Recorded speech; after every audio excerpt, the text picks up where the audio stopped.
Welcome to the Sacred Ancestry Podcast, a show about discovering the true human potential.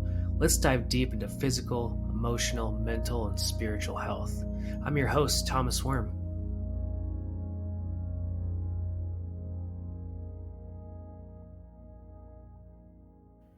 When you listen to the Sacred Ancestry Podcast, you're supporting wildland firefighters in their mental health journey. So thank you, and I appreciate you. Please leave a review and subscribe to the podcast so I can become the best podcaster I can be.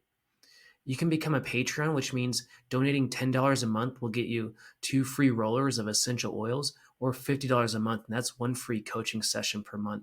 So I want you to subscribe and leave a review so I can become the best podcaster possible. Thank you, and I appreciate you.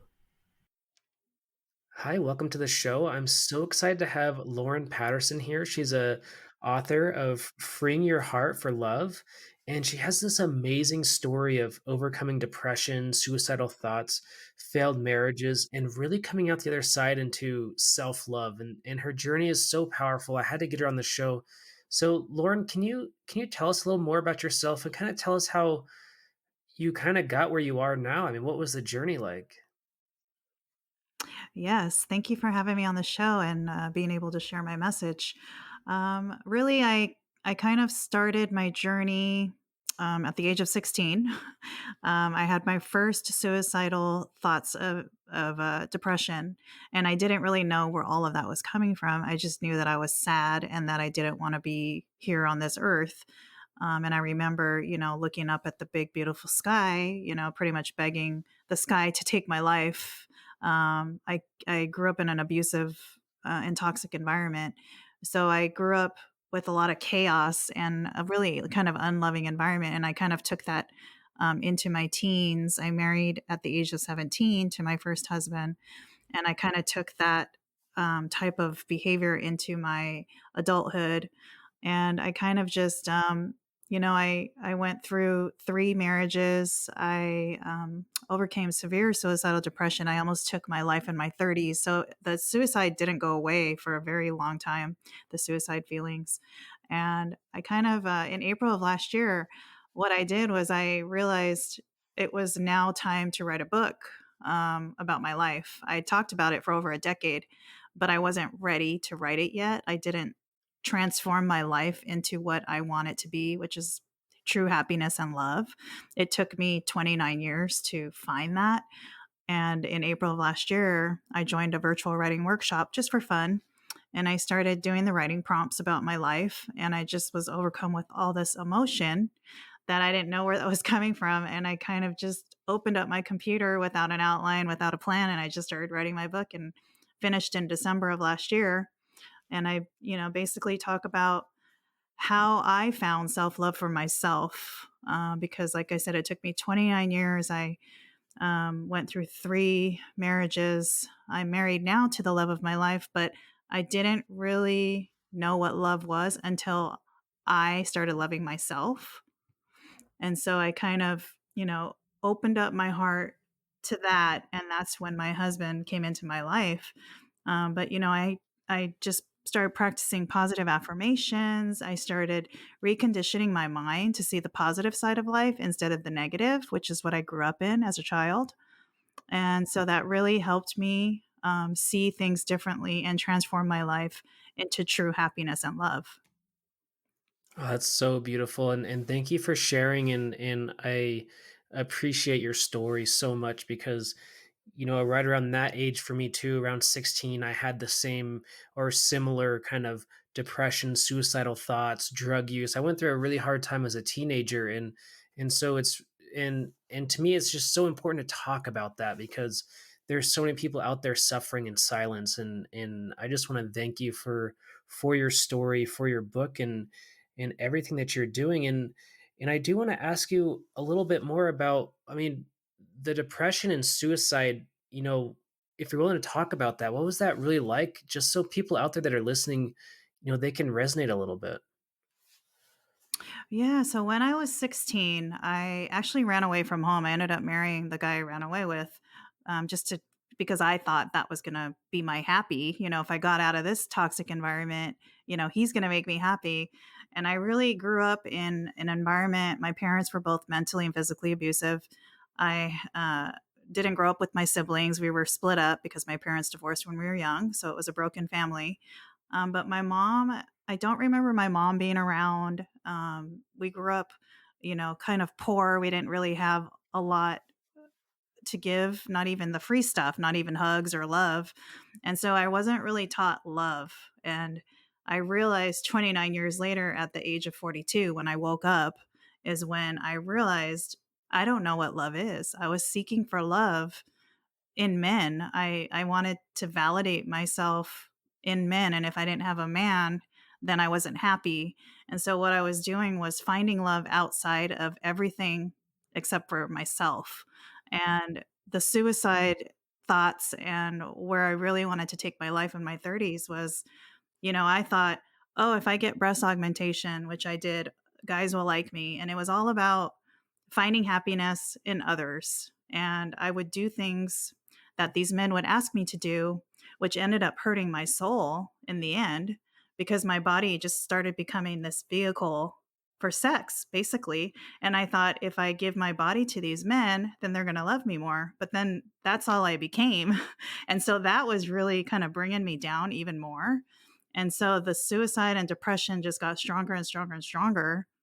And in my 30s, I had the bottle of Percocet pills, left over from my breast augmentation surgery, and I was going to take it. I had the pills, I was crying like profusely, and I just heard something, and I don't know, I couldn't make out what it was, but it scared me, and I just put the pills back in, and the very next day I went to go see a therapist, and she told me, I told her everything about how I was feeling, and she said, if you take your life, you will break your children. And that just stuck with me because I had 4 boys. I didn't want broken children. I was a broken child. And I didn't want to repeat that cycle. So I just, all of those feelings of suicide, just I threw it out the window basically into the universe and said, I don't want that for my life anymore. Wow, that is so powerful, and thank you so much for sharing that. And I really appreciate your story. And you kind of mentioned this completing the pattern, or the same pattern of almost bring the toxic relationship of your family into your new family or your new relationships. And that's so interesting because I think sometimes we do things in life trying to complete the pattern, but maybe it's in the wrong way, right? Yes, for sure. Yeah, I thought, my third marriage was where I hit my rock bottom. I call it my rock bottom relationship. He had this illicit fantasy, and he wanted me to be a part of it, but I didn't know that I was going to be a part of it until after we got married. And I thought, I've already been through 2 failed marriages. I have 4 kids. I have a lot of baggage, is what I was always told by people. You have a lot of baggage. No one's going to want you. And so that kind of stuck in my head. And I was like, I have to make this marriage work. But that marriage literally stripped my soul of everything that I had. I looked at myself in the mirror and I didn't even recognize myself because I felt so empty and soulless. And that's when I woke up and said, you know what? I'm going to love myself. I'm deserving of love. I'm worthy. And that's when I just woke up and I was like, transform my life. I still had a lot of lessons to learn, but truly, like at the age of 45, when I met my husband now, that's when I really said, I'm done with all of the things that I was dealing with in the past. Wow, that's so amazing. Can you tell us more about that moment of, like, you're talking about when you woke up? Like, can you tell us more kind of what that exact moment was like? Yeah. So, my third husband, the fantasy that he had was basically called cuckolding, and he wanted me to make love and with men, strange men, in front of him. And I thought it was going to be a one-time thing, but it ended up being an every weekend thing. And so, these random guys would show up to our house, and I didn't even know they were coming. And I felt like I just needed to do this for him to make him happy. And so I don't know which encounter it was probably the 6th or 7th. I was only married to him for 6 months because that was the moment at the hotel where I just looked at myself and I just said, I can't do this anymore, because I was going back to that depression suicidal depression, like I was slipping backwards and I could feel myself like going there. And I already told myself I wasn't going to do that anymore. So I knew that I had to get out of the relationship in order to not go back to that place of suicide. Wow, that's such a powerful moment, and wow, I'm curious on like what happened next after this wake up. I mean, and after the divorce, what was kind of the catalyst for like what were the techniques or what were things that you used in your life to really overcome the suicidal thoughts and depression? Electromagnetic frequencies, or EMFs, are affecting your body right now. The World Health Organization reports that EMFs can cause headaches, anxiety, depression, nausea, fatigue, loss of libido, and sleep disturbances. What if you could protect yourself from the EMF fogs and the 5G rollouts? I've been trying products from Essential Vibes and I noticed a huge difference. The live blood tests show that your blood flow increases with less globules. You sleep better, have more balance, and the muscle testing proves this. So go to mountainmindtricks.com/EMF protection to learn more. I was so impressed with these products, I had to add this to my natural wellness program. So check out Essential Vibes and go to mountainmindtricks.com/EMF protection. That's mountainmindtricks.com/EMF protection. Yeah. So what I did was I knew that I couldn't leave him willingly because myself, I wasn't strong enough. I always was the one that would be persuaded to stay. They would apologize and they would say, "Oh, I can love you better," so I started looking for a place. Um, I didn't tell my husband at the time what I was doing because I knew that I had to be strong. And so I had to find a place for me and my children because otherwise we wouldn't have had a home to live in because I lived with him. And I just started practicing. I practiced nature and Buddhism. And so I just started, really affirming what I wanted in my mind and in my heart, and I just found a place to live. I left him a note while he was at work, and I said, "I can't, this is not working for me anymore." And we had already been through a lot of other problems besides this. So I talk about it in my book. There was a lot of other things that were red flags in the relationship, and I just stayed. I always made excuses for him like, "Oh, he's having a bad day." But really, truly, we weren't supposed to be together. I think it was just a lesson I had to learn. It was definitely a lesson to wake up and find self love for myself. And so I moved to a beach town where I knew nobody because I knew that the ocean healed my soul. And so I went to this small ocean town, and I lived there for a year. And I went to the beach every day, and I prayed and I yelled and I cried and listened to music, and because music always lifted up my soul. And so I saw therapists. And so for that whole year, I was by myself and I just learned to love myself. And you know, I did attract more bad men in my life. I was still learning that lesson. So I didn't quite get there yet, but I was closer to the end, which is the end result, which is, you know, finding a man that loves me unconditionally, which is my husband now, and loving myself enough to say that this isn't working for me. That's so amazing that you went to the ocean to really heal your soul. I mean, the ocean is so profound and healing from just the sound, the feeling, the sand, the water. Mhm. Everything about it is so beautiful. I mean, the water really helps us release more, doesn't it? Yes, I mean, I grew up in Hawaii. I was born in Guam, but raised in Hawaii, so I've always been an island girl. So I knew anytime I'm surrounded by bodies of water, any type of like water feature, it just makes me happy. And I knew that that was always my happy place. And so that's where I went to heal, and I really did heal there. I mean, I felt it. I, felt better about myself, and that's where I gained the strength and the courage that, you know, okay, I have 4 kids. I'm not broken. I don't have baggage. There is a man out there that's going to love me. And more importantly, I didn't give up on love because I was telling myself, maybe I'm not meant to be married. Maybe I'm supposed to be single for the rest of my life. And so, I threw those thoughts out and I said, no, I deserve a loving man who loves my children, because a lot of the men I dated didn't like my children because it wasn't theirs. So I had to go through that as well. And so it was really tough during that time in my life. Yeah. And can you tell us more about this nature in Buddhism? Yeah, so I practice a spiritual religion, which is called Nichiren Buddhism, and it's part of Soka Gakkai, which is sgiusa.org, and basically it's a practice that I was introduced in the 80s. There's a guy that I dated. And now, writing the book, I know why I was supposed to meet this guy was to be introduced to this beautiful practice. And he was practicing this at the time in the 80s, and I didn't know anything about it. He introduced it to me, and it's basically a spiritual practice of bringing out your happiness for yourself and also for others. So you basically do a prayer and you do this chant, which is Namyo Horenge Kyo, and you're chanting for other people's happiness as well as your own. And so it's basically looking in the mirror of how you want your life to be and your true happiness. And so it's just bringing out your true happiness internally. It's basically what this practice is about. Wow, that's so amazing. And do you do this in front of the mirror, or is this outside in nature connecting with the elements?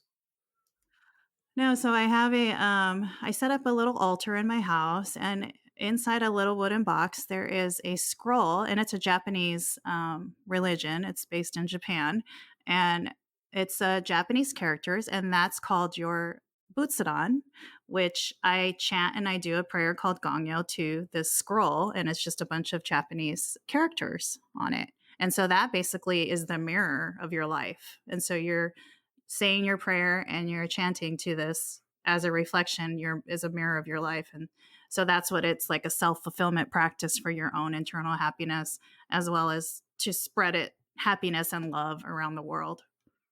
Wow, that's so beautiful. I love this. And I'm curious, did you start to feel a shift almost immediately when you got into this prayer chanting, really focusing on this? Did you feel a shift internally in your body, but also like in your life pretty rapidly?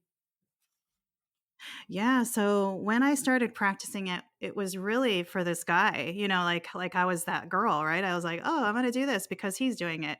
I write about it in my book, that scene from Julia Roberts from Runaway Bride where she didn't know what eggs she wanted. I was that girl where I didn't know what I wanted. Okay, I like the Niners because you like the Niners. So I was doing the practice to get close to him. And then when we broke up, I realized I that was making me happy. I was like, so it was working. And so I started practicing for myself, and I did see the shift. I saw the shift in my suicidal depression. I would cry in front of the Gohanzen when I was chanting, and I would just chant, chant, chant, because you can chant for hours, but you're really kind of bringing out that conviction for your life. You repeat mantras in your head like, I am worthy. I want to be happy. I wrote things down in front of it and just kind of chanted with conviction that I'm going to overcome any obstacle in my life. And I really did transform my life with this spirituality, and I do it today. It's been in and out of my life since the 80s, but I've been doing it a lot more since last year when the pandemic started.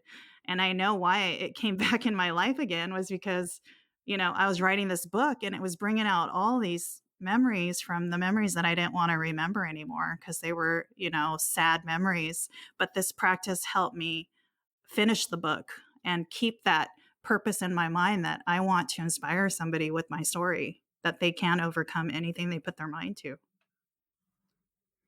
Wow, that is so amazing and so resonating for me because I can say in my own healing journey there is I had this voice that was always telling me all these negative things, they would just berate me and it was really tough, and I think a lot of people with mental health stuff going on, they can relate to that voice that's just telling them all these bad things, right? And it was mostly like health, like, for me I had really bad health anxiety, and I think one of the first things I started in my journey was really uh like affirmations of like I'm healthy, safe and happy. And that Mhm. one really sticks to me even to this day of I'm healthy, safe and happy. And it's so powerful to really, not just say the words, but to write them down, to believe them, to really hold them. And I guess for me, Mhm. I ended up saying them so much that I was saying them in my dreams, and that's when I really had this major shift in my life.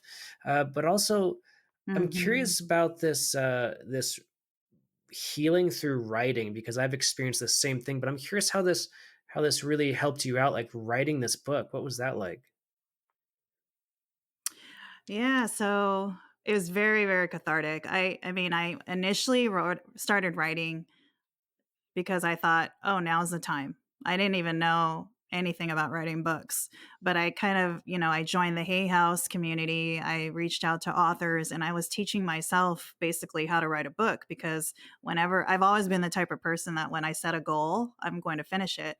And as I was writing the book, my book is written in 4 parts, but the 3rd part, which is about the illicit fantasy this guy had, that was the hardest part. The 1st and the 3rd part of my book were the hardest parts of my book to write, and the 3rd part actually took me a lot longer because I would write every day for about 30 minutes to an hour, but when I reached the 3rd part of my book, I kinda took a break. I took a week break from writing before I actually started writing that part because I knew that I was gonna have to bring out these memories that I didn't wanna remember, and, I did drink a couple glasses of wine, I'm not gonna lie, I did try to relax my mind and, just kind of turn on my jazz music, and I just got through it. I powered through it, but I did cry. I cried, I talked to my husband about it. He's a very, very strong support system.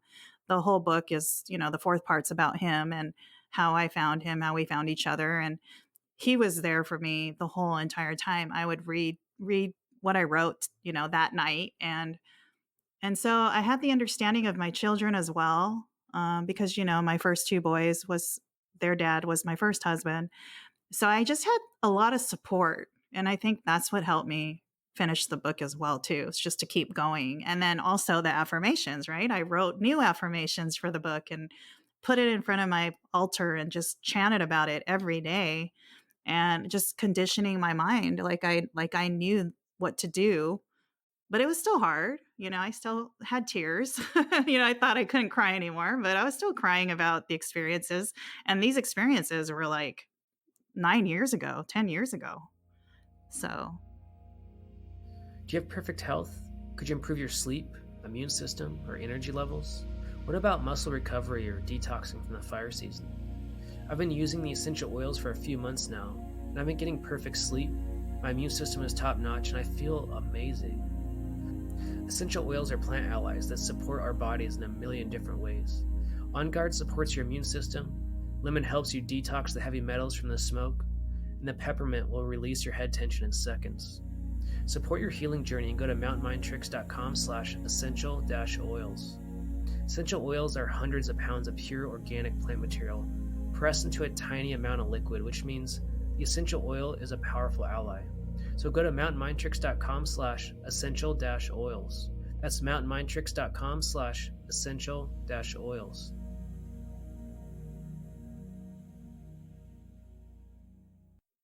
it was And did really you hard. have yes, absolutely. And thank you so much for sharing this. And I'm curious, was there release for you? Was there a lot of healing and actually writing out the traumatic story? Was that helpful for you? Yeah, so I started meditating as well. I forgot to mention I did meditate because somebody told me if you meditate, you could release, the pain. And so I just, I wrote it and I would meditate about it the next morning. I had bad dreams as well when I was writing my book. I had bad dreams that night, so I was just trying to do everything I can to get through it, get through writing it. And now I could talk about my story without crying. I was crying every single time somebody asked me about what my book was about. I couldn't, my voice would crack. And so now I'm at the point where I'm healed. I forget. I wrote it down in the beginning of this year and I burned it. I burned it in the fire pit and I said, I'm done. I forgive everything from my past and I'm moving forward. And I pull angel cards now and my angel cards are telling me you have healed the past. Now it's time for you to move forward. And so I'm getting the messages that I need to receive, and I feel really good. I feel like I have forgiven everybody from my past, even my parents. I had to forgive my parents. Oh, it's so beautiful, and yeah, writing a letter and burning it, that is just so powerful, isn't it? I mean, it's truly transformative, right? Yeah, I joined, Gabby Bernstein. I don't know if you know who she is, but I did her 21-day manifestation challenge starting January 1st, and I had my kids do it, I had my husband do it, but at the stroke of midnight, New Year's Eve, the next day at midnight, we burned it in the fire pit because that's what she said to do, and it really did help a lot. Yeah, so powerful. That's I love that practice. It's something I've done before as well, and for me too, like the writing of events or things in the past, it's so healing and so powerful, and it feels empowering as well to overcome it, but then also share that with others and help them in some way, right? I mean, that is somewhat of the point of the book, right? Is to help others relate to they can overcome Yes. anything if you can, right? Yeah, and I also want I know that there's probably other people out there that feel like sexuality, like women have to, or men, that you have to give your body to people that don't deserve it to have them love you. Like, I'm here to tell you, I did that my entire life for 29 years. And you don't have to do that. My husband loves me unconditionally with or without sex. He loves me for me, and he loves me for my brains, and he loves me for my personality, all the other qualities that you have, like a person has. It's not just a sexual thing. You don't, women especially don't need to feel like, I need to do this for this man because, he's going to love me more. That doesn't work.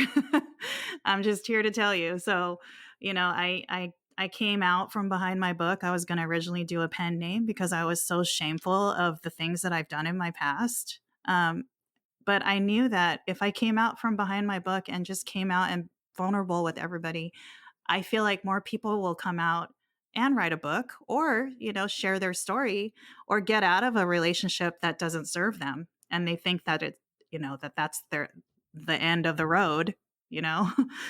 So that's mainly the purpose of writing my book.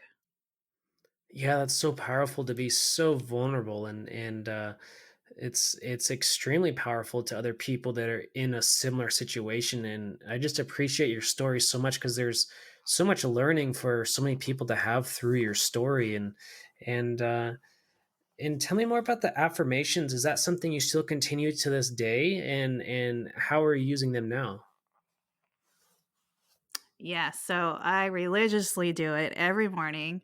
Sometimes I do it probably throughout the day. Just depends on how I'm feeling that day. But for sure, first thing in the morning, Louise Hay has always been somebody with Hay House, like the whole Hay House. I support Hay House 100%.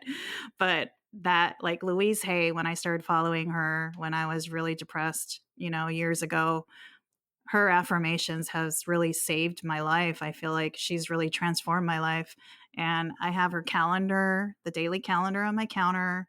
I have her heart thought cards, which is the deck of cards, which is 64 affirmations. And every week I pull a card.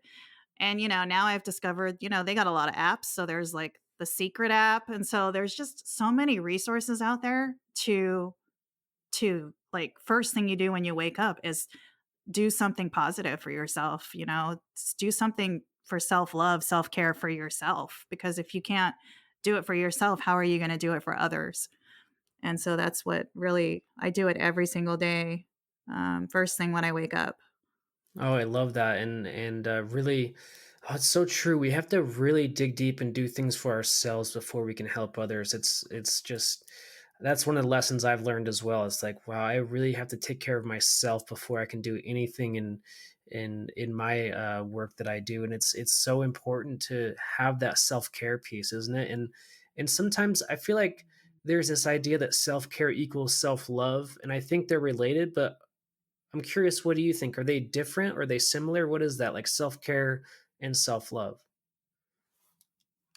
I think it could be similar, but I always kind of separate the two. Like right now, I'm doing a 28-day self care and self love challenge for everyone. not that many people participating, but I'm doing it for myself, every day, every morning. I call like meditation as a form of self-care, brushing your teeth, taking a shower. Like I think the maintenance type stuff for your soul is more self-care. And then self-love is like to me would be like eating my soy delicious ice cream that I love so much or, a glass of cabernet wine or a glass, just something that makes me feel happy. And that's kind of how I practice it. But I think it's probably one and the same. Yeah, yeah, it's so awesome, and the self love is it's critical in manifesting relationships, isn't it? Yes, for sure. Because like I said, when I didn't love myself, I was attracting people in my life of the way that I felt about myself inside. And I hated myself. I used to say negative things about myself. I would look at myself in the mirror and say, oh my gosh, your hair is ugly, your nose is big, who's going to want you? Like that was in my head all the time. Who's going to want you? Or I'm such an idiot. I used to say that a lot. I'm such an idiot. I'm so stupid. And I realized what I was doing. I don't say any of those things anymore. When the negative thoughts start coming, I just reverse it and say, I am loved. I am beautiful. I'll write it down. It's on my mirror. I'm ready to learn through love. And now I'm practicing on when somebody upsets me, I just send them love. I just want them to be happy. I chant for their happiness.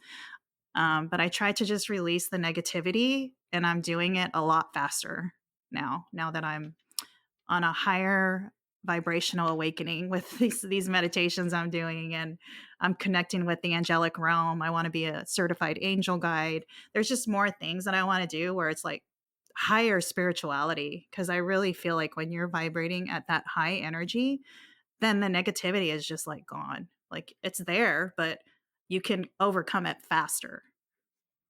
Yeah, it's so powerful, and the way you're describing kind of the negative self-talk and then automatically reversing it, I think that's so key of, you know, for all the people that have gone through the journey or that are in the journey or they're just starting their healing journey, it's those negative thoughts that we have, like that voice I was talking about earlier, it's sometimes negative thoughts do come up, but for me, it's like I've trained myself to automatically put in a positive affirmation right there. It's like, oh, that was negative. Nope, we're going to positive. And it all comes down to choosing the moment and choosing the thought, right? And also, I think it takes so much focus and determination to really like be determined to change our thoughts, doesn't it? Yeah, and also a wise person told me a long time ago when I was starting out affirmations, when you get a negative thought in your head, just say cancel, cancel, or stop. And if you just say it out loud, like I used to say that, cancel, cancel, like that thought would just go away. And even today, I mean, I'm not perfect.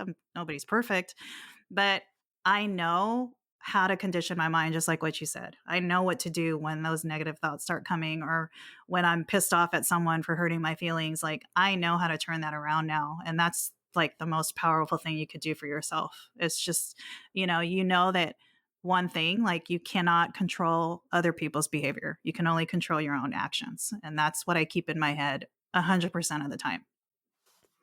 Yeah, and I want to go back to what you're talking about forgiveness and forgiving everybody in your life was really healing for you, and how do you practice forgiveness now?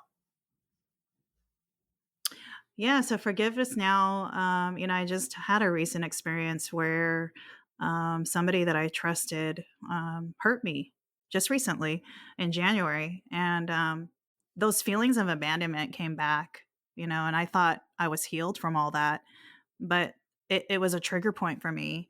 And all I did was just, after the tears and after, why is she doing this to me? I went back to that victim mode. I kind of just said, you know what? Maybe there's something going on in her life that I don't know about. Maybe I triggered something in her that she needs to work on in herself. And maybe I'm a teacher and she's a teacher for me. So when I put all those things in my head and said, I'm going to send her love because that's probably what she needs right now, that really helped me like forgive and move on. I was probably over it in a day. Because normally I'd sulk in my misery for a week, and be like, "Oh," and curse their name. But this time I just let it go. And I said, everything happens for a reason. The universe is delivering exactly what I'm asking, and I just need to trust the process. Oh, that's so awesome. And the yeah, the idea of forgiveness, I think it sounds almost like this compassion and gratitude comes in and kind of replaces the hurt, right? Yes, I live in a place of gratitude. I try to do that every day. Grateful for even the warm shower. When I take a shower, I always say, "Thank you, universe, for this warm shower." Because there's some people that don't even have clean running water. And I'm so blessed with everything that I have in my life. Yeah, it's so true. And that gratitude and compassion, it just like you're talking about, it really raises our vibration. I feel like faster than any other emotion, like the gratitude, the compassion, the unconditional love for others. I mean, it's just so powerful, those three emotions, aren't they? Yes, very, very powerful. And is there anything else you want to talk about today? Have I not asked you a question that you would like to talk? No, I think you've hit every single point that I wanted to hit on. And, basically just to tell everyone, if you're going through tough times or you don't think that you're going to make it, just try to change your mindset and get help. There's so many resources out there, people you could talk to, people that are not going to judge you, and just talk to somebody and just know that you can get through it. I'm living proof that I'm still here. I wouldn't be here right now if I took my life in my 30s, and I wouldn't be sharing my message. And I feel like our message needs to get out about mental health because it's such a thing, like a high thing right now, even in young kids. And it just breaks my heart that people think they're alone. You're not alone. Somebody said that to me the other day, and I started crying because this whole time I was going through depression before, I thought I was alone, but you're not alone. There's people that can help you. Yeah, absolutely. There's so much help out there and so many different avenues. There's so many healers out there and professionals that anybody listening that's dealing with mental health, please reach out. And I'm curious, is there where can people get a hold of you, Lauren, and how can they find the book and all those things? Yeah, so my website right now, my book is on pre-order. It releases in April.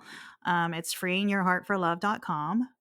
And if you go to my website, you can see all my social media handles at the top to find me on social media. Um, I have two Instagram pages, which is full of inspiration and positivity. So if you want to feel inspired and just watch funny videos, just follow me on Instagram. And yeah, I'm excited. I'm trying to get my story out there more, and I just want to thank you, Thomas, for having me on this podcast, and allowing me to share on your platform. Oh, thank you so much for coming because your story is so important and so powerful, and we just got to talk about mental health. I mean, almost daily at this point, it's a major ramification of modern society, and it's just been amplified in the pandemic times, and it's so important, so important. So thank you, and I appreciate your story. And do you have any last final thoughts or anything that you want to end with? I pulled, so I have The Universe Has Your Back deck of cards, which is by Gabby Bernstein. And the one I chose today was I choose love no matter what. So just wanted to end with that. Oh, that's beautiful. I love it. Thank you so much for coming on the show. Thank you for your story. And for everybody listening, I hope you just took something from this, took some value, have just a little more motivation to find some help or to talk about your peers or to talk to people about mental health because it's so important. And for everybody listening, whatever you think you are so much more than that. And I just encourage you to go out there and find your sacred ancestry.